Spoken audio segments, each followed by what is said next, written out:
Hello student, तो मेरे पास आज साइंस का हाफ ईयरली एग्जाम पेपर है क्लास 9th का, तो उसको डिस्कस करते हैं। बहुत इंपॉर्टेंट क्वेश्चन है, हो सकता है आपके एग्जाम में भी आए। सो स्टार्ट करते हैं सेक्शन नंबर ए से, जिसके अंदर आपके पास एक Riya found 3 syringes of the same size close with rubber cord. तो इसके अंदर रिया के पास 3 syringe है। syringe 1 is loaded with coconut oil, syringe 2 is loaded with sea dust and syringe 3 is loaded with cotton. तो आपको इसके अंदर बताना है कि इंक्रीजिंग लेवल बताना है डिफिकल्टी का। इंक्रीजिंग ऑर्डर ऑफ डिफिकल्टी किसमें सबसे ज्यादा उसको डिफिकल्टी होगी बंद करने के लिए। सो आई थिंक जो सॉलिड पार्टिकल है, जैसे कि सॉ डस्ट है, आपको पता होना चाहिए कि ये सॉलिड है। सॉलिड में सबसे ज्यादा डिफिकल्टी होती है क्योंकि सॉलिड को हम कंप्रेस नहीं कर सकते, तो सबसे ज्यादा डिफिकल्टी वो फेस करने वाली है सीरीज नंबर 2 में। तो अगर आप यहाँ पे ऑप्शंस को देखेंगे तो series number 2 is last option in option number C. तो इसलिए इसका आंसर होगा option number C. The syringe that is loaded with sawdust that is a solid is very much difficulty level 2, like उसको हमें बहुत ज्यादा डिफिकल्टी होगा उसको प्रेस करने के लिए। नेक्स्ट क्वेश्चन है a graph of temperature versus, यहाँ पे आपको एक ग्राफ दिया हुआ है टेम्परेचर वर्सेस टाइम का, और उसके अंदर आपको बताना है कि कौन से पार्ट में ग्राफ के 2 स्टेट्स ऑफ मैटर एग्जिस्ट करेंगे। तो यहाँ पे जो ये वाला है, ये वाला पोर्शन A2B और C2D, यहाँ पे जो है टेम्परेचर जो है वो कांस्टेंट है, टेम्परेचर इंक्रीज नहीं हो रहा है। तो यहाँ पे जो होता है ये फर्स्ट वाला अगर आप देखेंगे तो ये है latent heat of fusion, latent heat of fusion, जिसमें सॉलिड जो है वो लिक्विड में कन्वर्ट होता है, ठीक है। और ये वाला जो है, ये वाला अगर आप देखेंगे तो ये है लेटेंट हीट ऑफ वेपराइजेशन, जिसमें वाटर जो है लिक्विड जो है वो किस में कन्वर्ट होता है, वेपर में। सो इन दोनों स्टेट में जो टेम्परेचर है वो कांस्टेंट रहेगा, और यहाँ पे 2 स्टेट ऑफ मैटर एग्जिस्ट करेंगी। तो इसलिए इसका आंसर आ जाएगा ऑप्शन नंबर सी पार्ट, जिसमें ए बी और सी डी लिखा हुआ है। राइट, नेक्स्ट कर चलते हैं क्वेश्चन नंबर 3 पर। क्वेश्चन नंबर 3 में लिखा हुआ है विच of the most favourite condition for converting gas into liquid. अगर आपको गैस को लिक्विड में कन्वर्ट करना है तो आपको प्रेशर ज्यादा लगाना पड़ेगा और टेम्परेचर को करना पड़ेगा कम, तो जो कि ऑप्शन नंबर ए है, high pressure and low temperature. उसके बाद आपको बताना है यहाँ पे which of the following are the chemical change. Chemical change वो होता है जो कि इरिवर्सिबल होता है, जिसको हम प्रोडक्ट अगर बन गया तो रिएक्टेंट को वापस नहीं ला सकते। जैसे कि डिकेइंग ऑफ वुड, अगर वुड एक बार डिके हो गई, खराब हो गई, तो वो फ्रेश वुड में कभी नहीं बदल सकती। तो इसलिए ये एक तरीके का केमिकल चेंज है। नेक्स्ट है burning of would. Burning of would, एक बार वुड जल जाती है, ऐश बन जाता है, तो दोबारा से हम वुड को रिकवर नहीं कर सकते। तो ये दोनों ही केमिकल चेंज है। सोइंग ऑफ वुड और hammering of nail into piece of wood, तो ये दोनों जो है फिजिकल चेंज है, इसमें दोबारा से हम प्रॉपर वुड का पीस ऑब्टेन कर सकते हैं। तो जो केमिकल चेंज है वो है option number A part, first and second. Next चलते हैं क्वेश्चन नंबर 5 पर। विच of the following property does not describe a compound. Compound की प्रॉपर्टी कौन सी नहीं है? So it is compose of 2 और मोर एलिमेंट। ये बिल्कुल सही है, क्योंकि एक कंपाउंड जो है 2 या 2 से ज्यादा एलिमेंट से मिलकर बना होता है। ये एक प्योर सब्सटेंस भी होता है, और it can not be separated by physical means. Physical means जैसे कि इवापोरेशन, फिल्टरेशन, इन सब चीजों से हम कंपाउंड को सेपरेट नहीं कर सकते। And it is mixed with any proportion. No, this is wrong. तो ऑप्शन नंबर डी बिल्कुल सही हो जाएगा। ये एक कंपाउंड की केमिकल प्रॉपर्टी नहीं है, उसमें जो एलिमेंट्स होते हैं उनका जो प्रपोर्शन होता है वो बिल्कुल फिक्स होता है। इसके बाद क्वेश्चन नंबर 6 पर चलते हैं। क्वेश्चन नंबर 6 लिखा है what is the statement 10% glucose in water by mass. तो आपको ये 4 ऑप्शन दे रखे हैं, जैसे आपकी स्क्रीन पे दिख रहा है। सो फ्रेंड, यहाँ पे मैंने आपको एक सॉल्यूशन दिखाया हुआ है, जिसमें आपको पता है कि परसेंटेज कैसे निकालते हैं। ऊपर रखते हैं सॉल्यूट का मास और नीचे रखते हैं सॉल्यूशन का मास, इनटू कर देते हैं 100% निकालने के लिए। तो 4 ऑप्शन में से अगर आप सेकंड वाला ऑप्शन पुट करेंगे कि 10 ग्राम ऑफ ग्लूकोज, ग्लूकोज हो गया सॉल्यूट, तो 10 को ऊपर रखेंगे और नीचे रखेंगे कंप्लीट सॉल्यूशन, यानी कि 10 gram of glucose and 90 gram of water, जो कि 10 + 90 इज इक्वल टू 100 हो जाएगा। तो 100 से 100 कैंसिल हो जाएगा, जिसका आंसर आएगा 10%, जो कि इस ऑप्शन में दिया हुआ है आपको ऑलरेडी। राइट, तो इसीलिए जो अगर मैं बोलूँ, अगर इन 4 ऑप्शन में से सबसे ठीक आंसर जो है वो है ऑप्शन नंबर बी, ठीक है। 10 gram of glucose dissolves in 90 gram of water, क्योंकि 100 ग्राम अगर हम पुट करेंगे तो यहाँ पे 100 जो है यहाँ पे टोटल आपको सॉल्यूशन लिखना पड़ेगा, यानी कि 100 + 10 दैट इज 110 हो जाएगा। तो 10/110 हो जाएगा, जो कि 10% के इक्वल नहीं आएगा। हमें 10% बनाना है, तो इसलिए हमें यहाँ पे 90 ग्राम ऑफ वाटर जो है 90 ग्राम ऑफ वाटर लेना पड़ेगा। सो होप ये क्वेश्चन आपको क्लियर हो गया हो। क्वेश्चन नेक्स्ट पर चलते हैं। नेक्स्ट क्वेश्चन है, आपको इसमें मैच करना है कि ब्रोमीन क्या है। Bromine is liquid non metal, ये एक ऐसा नॉन मेटल है जो कि लिक्विड स्टेट में होता है, राइट। ब्रास, ब्रास आपको पता है कि ये एक तरीके का अलॉय है और इसका आंसर हो जाएगा एक सॉलिड सॉल्यूशन, यानी कि 2 या 2 से ज़्यादा तरीके के मेटल से मिलकर ये बनता है। ये आप मुझे कमेंट बॉक्स में बताएंगे, आपकी एनसीईआरटी में दिया हुआ है कि ब्रास जो है किस चीज़ों से मिलकर बनता है, राइट। उसके बाद मिल्की ग्लास, मिल्की ग्लास आपको पता है ये आपके एनसीईआरटी में दिया हुआ है, ये एक तरीके का कॉलॉइड है। एंड लास्ट में जो बोरॉन है ये मेटलॉइड है। मेटलॉइड का मतलब हो गया that haves the mixture of properties, like metal की भी प्रॉपर्टी है और नॉन मेटल की भी प्रॉपर्टी है, तो उनको बोलते हैं मेटलॉइड, जिसका एग्जांपल है बोरॉन। तो यहाँ पे हम इसका ऑप्शन नंबर डी जो है वो बिल्कुल करेक्ट हो जाता है। नेक्स्ट चलते हैं क्वेश्चन नंबर 8 पर, विच of the following is not a function of ribosome. तो राइबोसोम आपने पढ़ा होगा अपने सेल वाले चैप्टर में कि वो क्या है, प्रोटीन मॉलिक्यूल को सिंथेसाइज करता है। बहुत इंपॉर्टेंट फंक्शन है राइबोसोम का, that it synthesise protein. It also manufacture of enzyme help, यानी कि ये जो एंजाइम है उसको मैन्युफैक्चर करने में हेल्प करता है। तो ये दोनों बिल्कुल इसके फंक्शन है, लेकिन इसका हार्मोन से कोई लेना देना नहीं है, इसका स्टार्च मॉलिक्यूल से कोई लेना देना नहीं है। तो इसका हो जाएगा 3rd और 4th, यानी कि ऑप्शन नंबर सी, ठीक है। नेक्स्ट चलते हैं क्वेश्चन नंबर 9 पर। क्वेश्चन नंबर 9 है find out the false statement. आपको गलत स्टेटमेंट जो है फाइंड आउट करनी है। Golgi apparatus is involve in formation of lysosome, ये बिल्कुल ठीक है, आपकी एनसीईआरटी में गिवन है।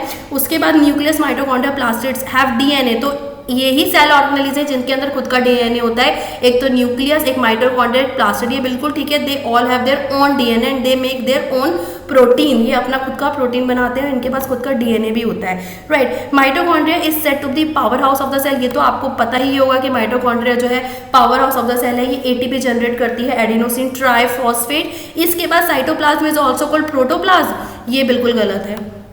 साइटोप्लाज्म और प्रोटोप्लाज्म बहुत सारे स्टूडेंट को लगता है ये एक ही बात है, लेकिन इसमें एक बहुत छोटा सा डिफरेंस है।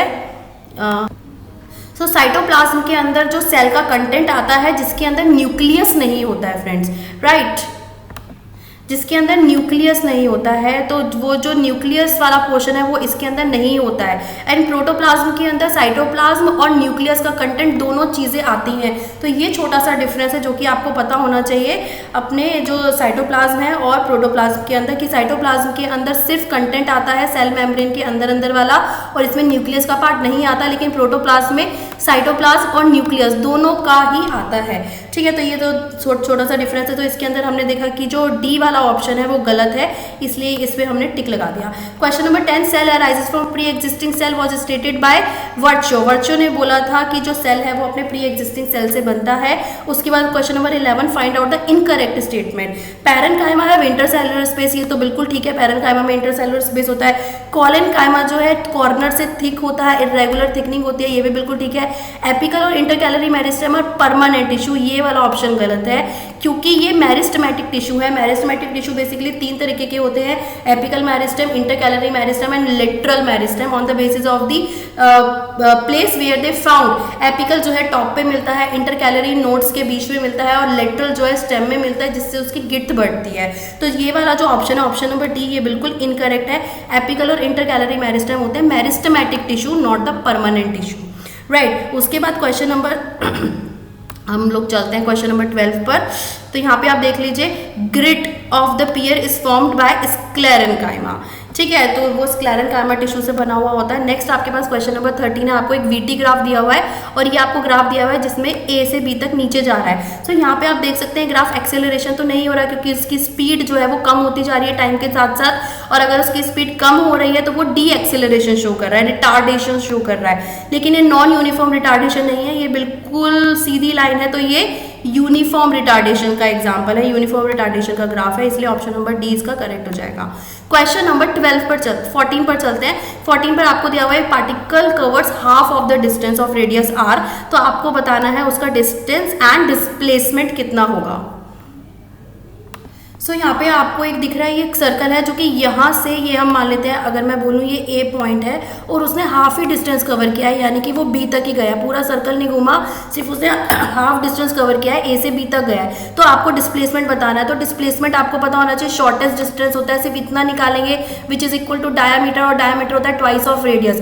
तो यहाँ पे आपको पता चल गया कि जो डायामीटर है वो 2r हो जाएगा, ठीक है। अगर हम डिस्टेंस निकालेंगे तो डिस्टेंस तो आपको पता है, कंप्लीट डिस्टेंस जो होता है circumference of the circle is 2 2 pi r, लेकिन वो आधा ही चला है तो उसको 2 से डिवाइड कर देंगे तो डिस्टेंस आ जाएगा ओनली पाई आर। तो अगर मैं देखूँ यहाँ पे सबसे पहले डिस्प्लेसमेंट पूछा है which is 2r and the distance is 2 and the distance is pi r, तो इसका ऑप्शन नंबर बी जो है करेक्ट हो जाएगा, राइट। क्वेश्चन नंबर 15 पर चलते हैं। According to the third law of motion, action and reaction forces जो होती हैं they act always act on the same body and they always act on the different bodies, have the same magnitude and act on the either body. तो इसका answer होगा option number B, they act on the different body in opposite direction. हमेशा action और reaction की जो direction है वो opposite होती है। उसके बाद आपसे पूछा है कि जी की यूनिट क्या होती है, राइट। तो इसका आंसर होगा option number A, newton metre square पर केजी स्क्वायर, ठीक है ना। तो इसका यही आंसर हो जाएगा, ए पार्ट इसका आंसर है, ए पार्ट। नेक्स्ट चलते हैं क्वेश्चन नंबर, उसके बाद आपके एजर्शन रीजन क्वेश्चन शुरू हो गए। एजर्शन रीजन क्वेश्चन में आपका सबसे पहला क्वेश्चन है sugar water which is soluble where water act as a solvent. तो अगर शुगर वाटर एक सॉल्यूशन है जिसमें वाटर जो है वो सॉल्वेंट की तरह काम करेगा, और जो शुगर है जो कि कम क्वांटिटी में है वो एक सॉल्यूट की तरह काम करेगा, because sugar water is made up of solute and solvent where large area of solution occupied by solute. तो ये वाला जो होगा ऑप्शन नंबर सी होगा इसका, यानी कि A is true and B is false. दो जो लार्ज एरिया होता है सॉल्यूशन में वो सॉल्वेंट ऑक्यूपाई करता है, ना कि सॉल्यूट। सॉल्यूट की क्वांटिटी बहुत ज्यादा कम होती है। उसके बाद एजर्शन रीजन नेक्स्ट क्वेश्चन पे चलते हैं। Question number 18, prokaryotic cell are primitive and larger than eukaryotic cell.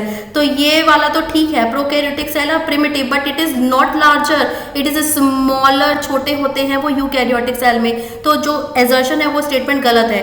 Prokaryotic cell lack cytoplasm cell organelle, ये वाला ठीक है। तो इसलिए इसका ऑप्शन नंबर सी होगा, ऑप्शन नंबर डी होगा, A is false and reason is correct, R is true. Next चलते हैं क्वेश्चन नंबर 19 पर। When the distance between the two bodies doubled and also the mass of each body is doubled, then gravitational force between the object remains the same. तो इसको आपको calculate करके दिखाना पड़ेगा basically.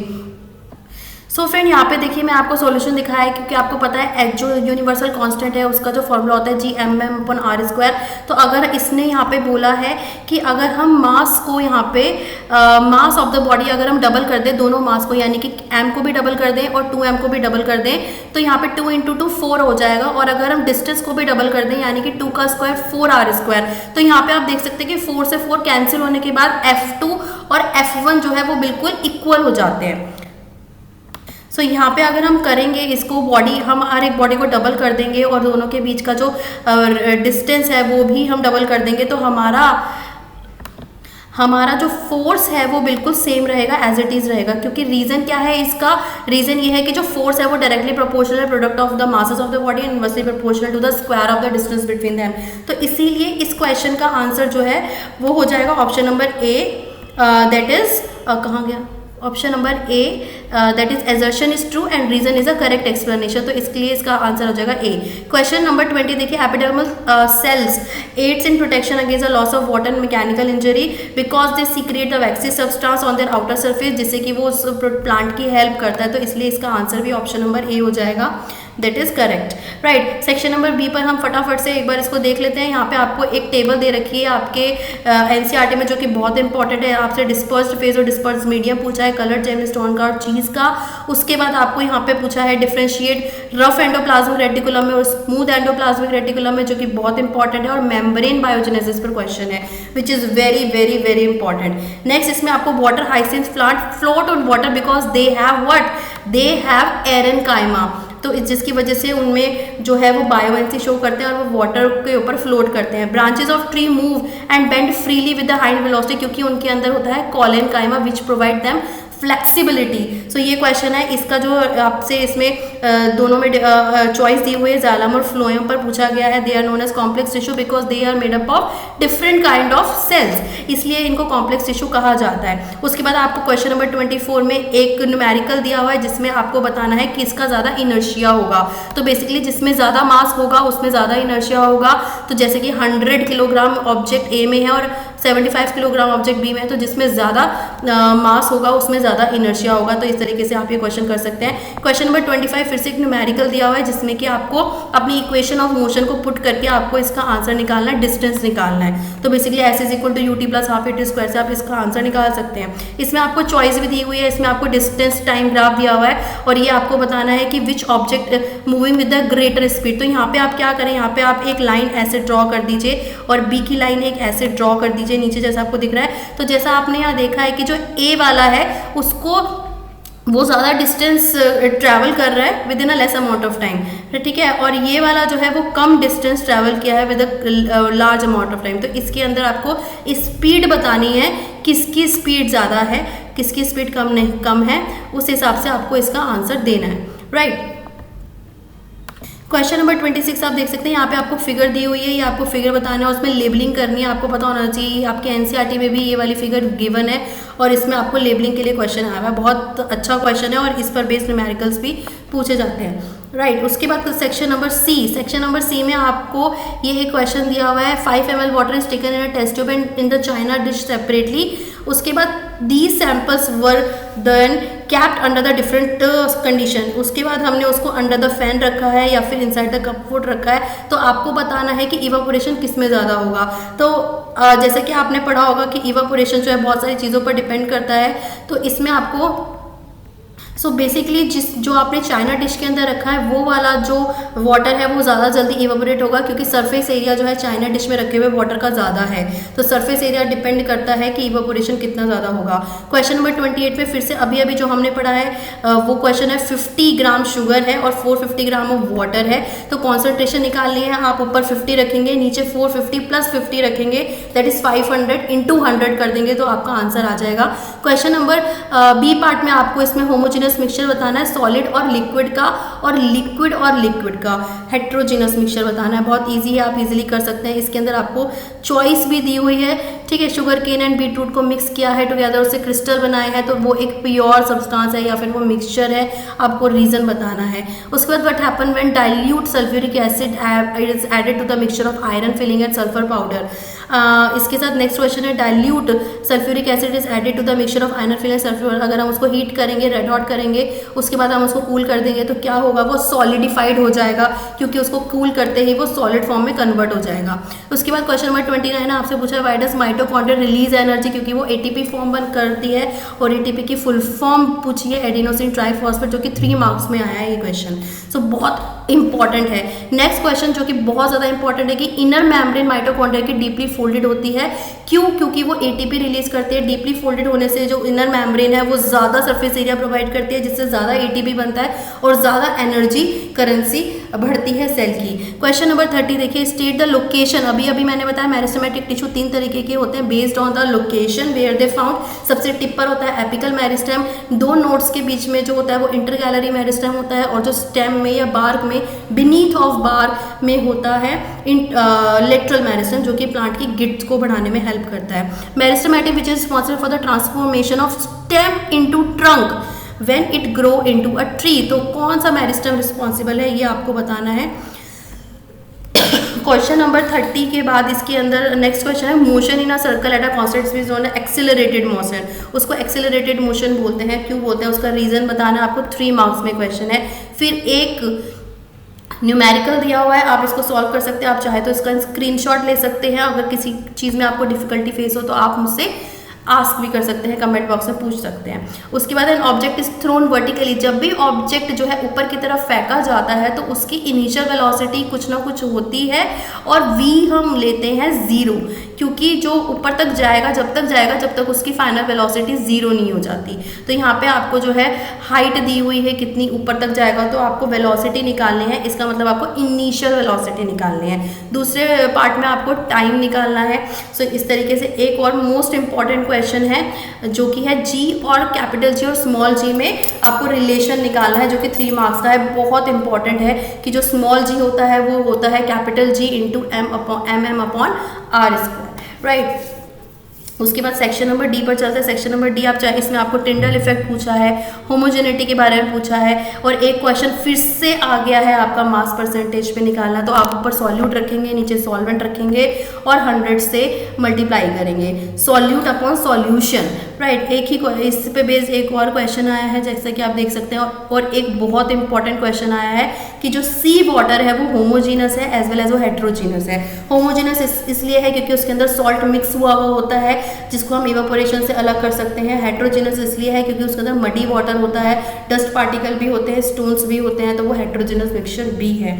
उसके बाद आपको लेबल डायग्राम बनाना है एनिमल सेल का, और उसके अंदर आपको ये वाले पार्ट्स मेंशन करने हैं। Power house of the cell, जो कि आपको पता होना चाहिए, माइटोकॉन्ड्रिया होता है। सुसाइडल बैग्स यानी कि lysosome, organelle that help in making the protein, जो कि राइबोसोम है, और राइबोसोम कहाँ पर पाए जाते हैं, रफ एंडोप्लाज्मिक रेटिकुलम में। तो इस तरीके से आपको एनिमल सेल का डायग्राम पूछा और ये सब चीज़ें आपको लेबल करके दिखानी है। नेक्स्ट आपके पास प्लांट सेल का डायग्राम पूछा है, और उसमें ये सारे पार्ट जो है, kitchen house of the cell, that is plastid और packaging material for endoplasmic reticulum, कौन पैकेज करता है, गोल्गी पैकेज करता है। तो इस तरीके से क्वेश्चन दिया हुआ है, बहुत ईजी क्वेश्चन है, बहुत सिंपल क्वेश्चन है। 36 में फिर से आपको मार्क्स दिया हुआ है